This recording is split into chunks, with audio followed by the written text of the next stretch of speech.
का करत तारू दीदी?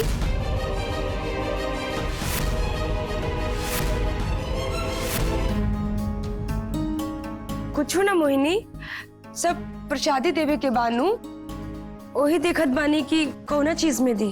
तो दीदी ऐजा ऐसा कौन चीज बा जो रवा ढूंढा था?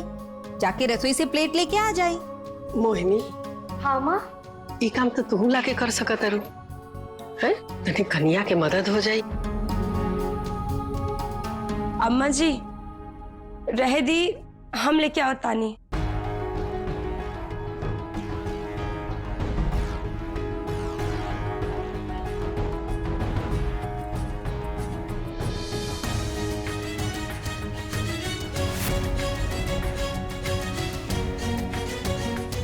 मम्मी जी आरती दीदी के बहुत पक्ष लेत बाड़ी, लागत कुछ तो बात बा जौन गुपचुप हो रहल बा।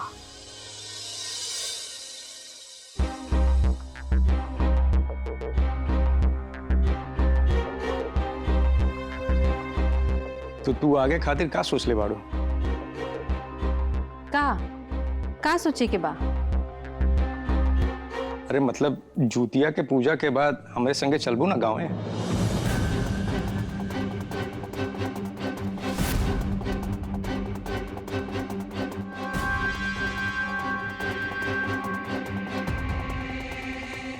काहे हम काहे जाए बोईजा?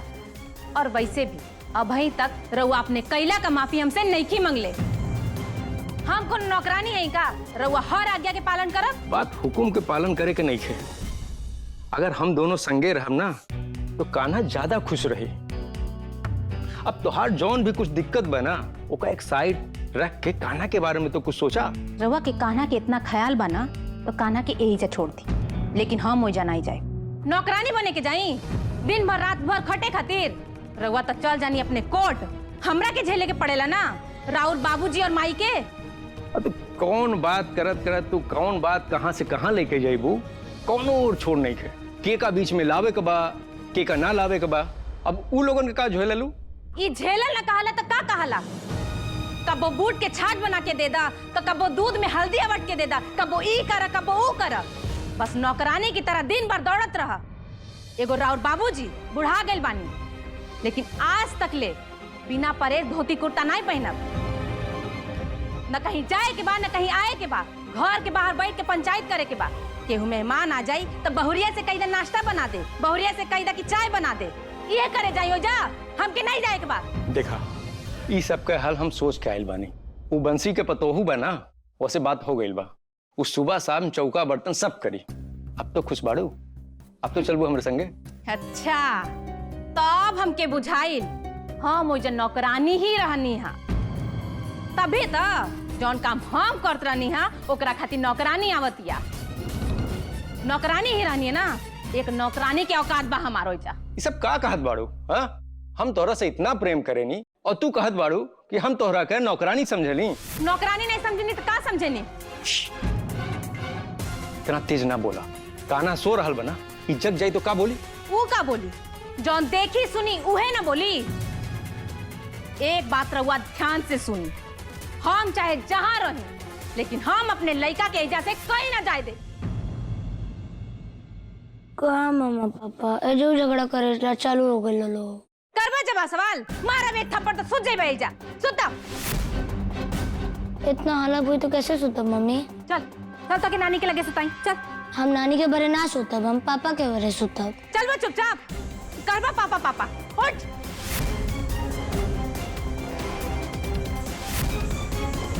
चल उठ। हम पापा के बरे सोता। देख छोड़ अपने पापा का हाथ, नहीं तो मारा एक हाथ।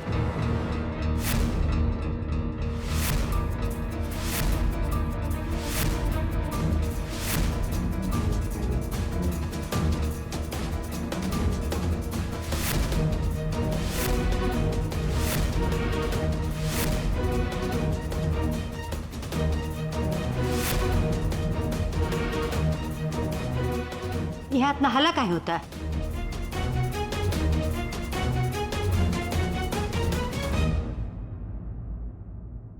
देखा ताड़ू ना माई, कान्हा के इजा लेके आइल बानी तो हमरा ऊपर एहसान जतावतन।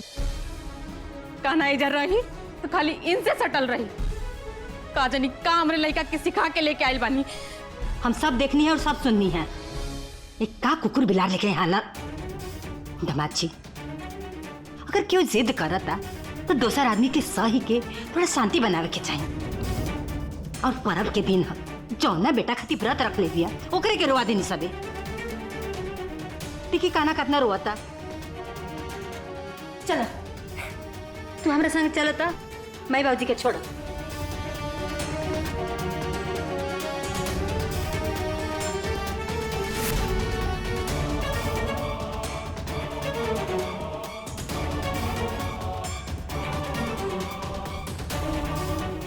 ये औरत जिंदगी में कब्बो नहीं के बदल सकता। आखिर खून का असर बना।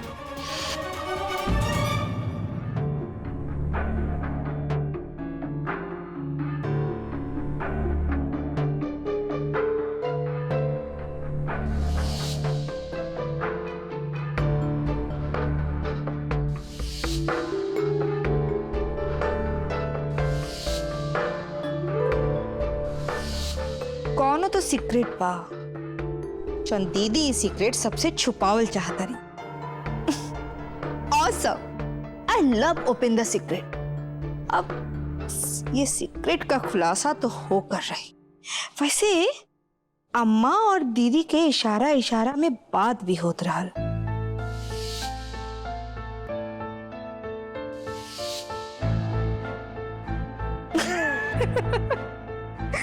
अब मोहिनी के रहते कोनो राज रही क्या तो मुश्किल ना मुमकिन बा।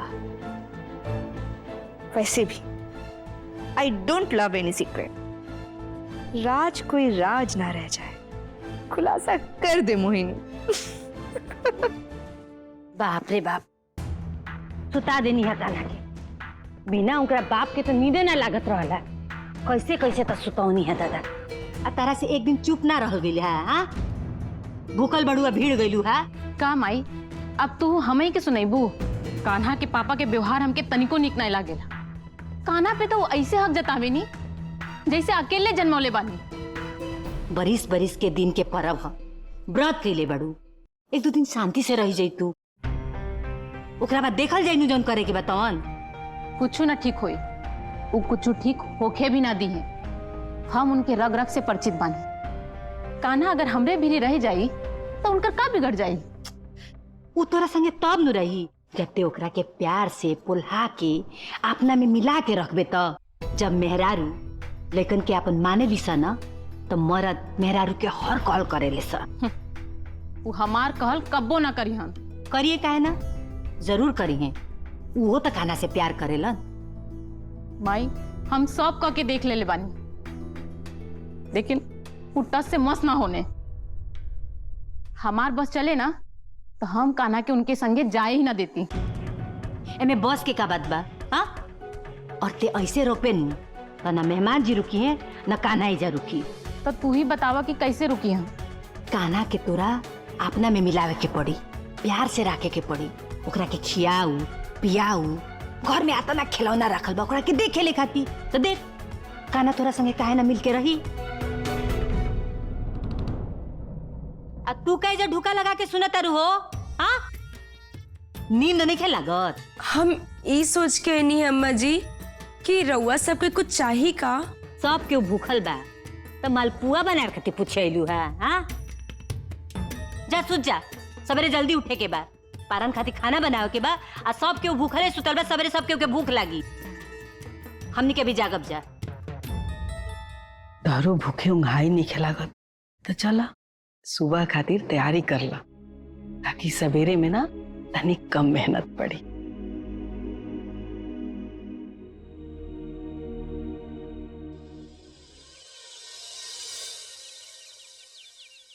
बेटा सब लोग अपन अपन जूतिया पहन लो।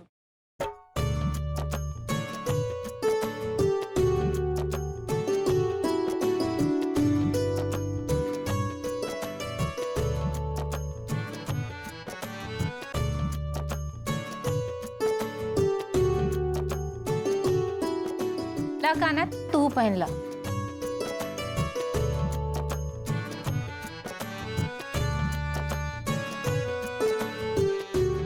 दीदी अब कथा शुरू कर जाओ।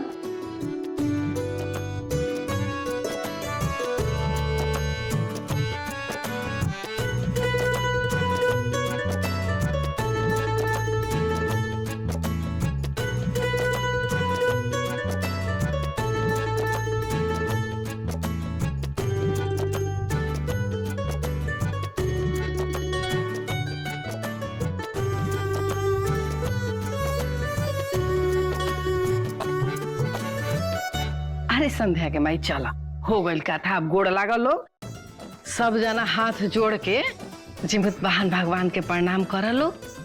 बोला जीवित भगवान के जय।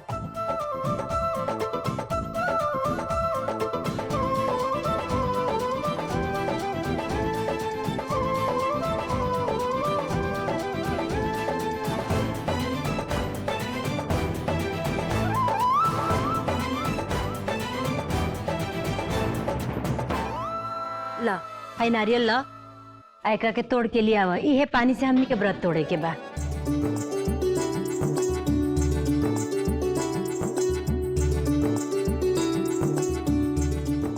अरे दीदी कान्हा से नारियल कैसे फोड़ पाई? तो अभी छोट बा ना। तो तू लोग बड़ा ना, तू लोग मदद कर दा फोड़े में।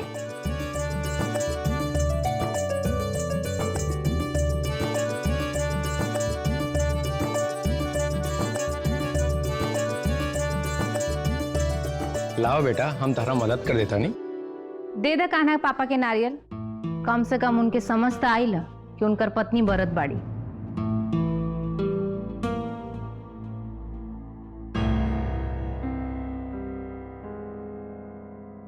अगर हमार शक सही बा तो आरती दीदी अपन नारियल छुपा के रख ले बाड़ी। अब कहाँ रख ले बाड़ी खोजे के पड़ी। Awesome, I love searching.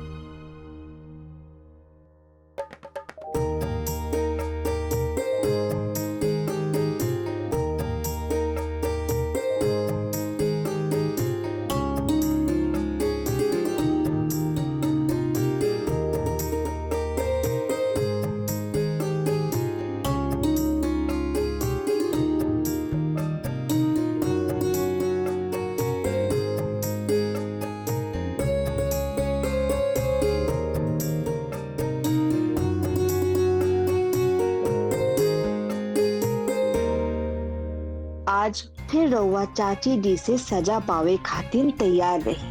कैसे कि हम तो ये साबित कइए दे कि रउआ पीहू खातिर व्रत रखले बानी। मोहिनी लव सबूत।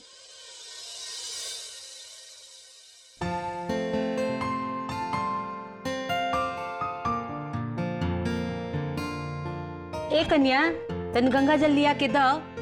गंगा जल जब तक ना पड़ी तब तक कुछ शुद्ध ना हुई। अब दीदी हम लेके आओ तनी गंगा जल।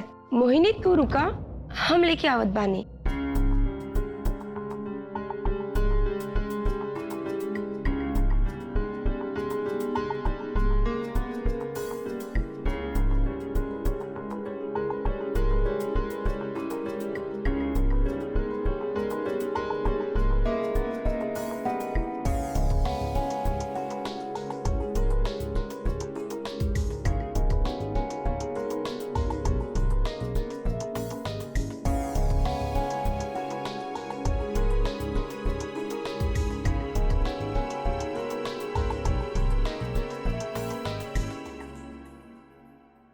ली दीदी पहले रवा के लिए।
संध्या दीदी लाई गंगा जल हम रख के आओ तनी।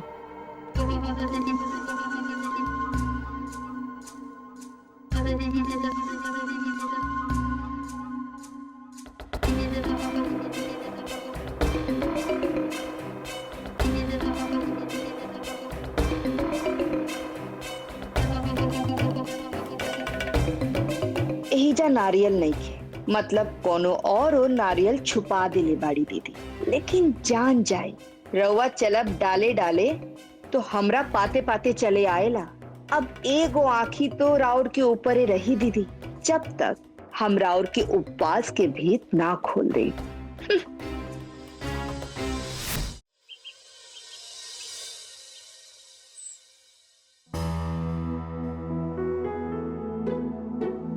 बेटा जा घर में सबके बता दा कि हम और पापा जात बानी जा। पापा कल हुए ताई नहीं है, 2 दिन और रुक जाए जाना। कहें अब कहें रुके के? अभी तो पीयू के साथ ठीक से खेलने भी ना। जब अगला बार आई है तो खूब खेलिया। अब आई चला, अगला बार ढेर दिन रुकल जाई। हाँ वहीजा दादा दादी अकेले बानू ना, दादा दादी के अकेला छोड़ के यहीजा रहल ठीक नहीं थे। हाँ ठीक बा। और हाँ बेटा मम्मी से भी पूछ लिया कि अगर वो चले चाहताड़ी तो साथ चला। ठीक बा, सबसे पहले हम पीयू के बाय के क्या बतानी।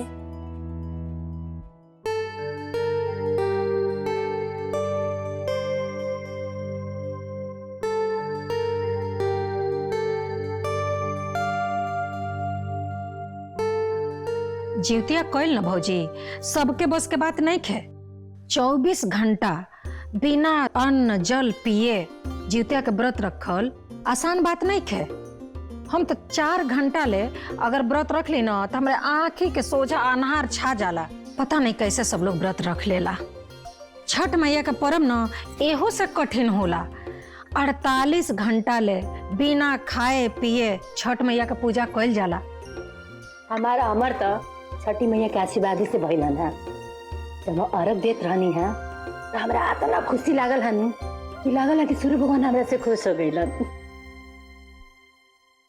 अब दीदी रउआ चाय ना ले ली? हाँ लेत पानी रसोई में रखल बा।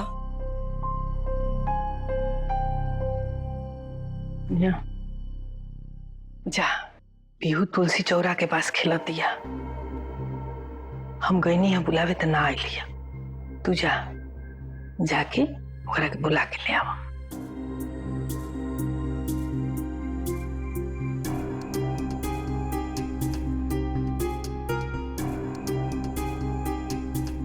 बैठी रहो। पीहू कहाँ बड़ी? पीहू से मिले के बा, चला हम ले चला तनी। वो तुलसी दाई के वहाँ खिला तड़ी। आवा।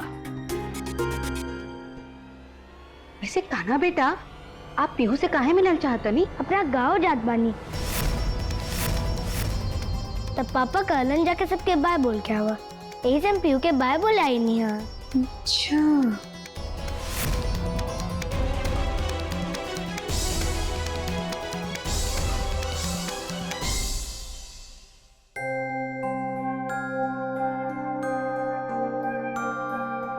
अरे पीहू तू एजा बाड़ू, हम तो गाँव जात बनी।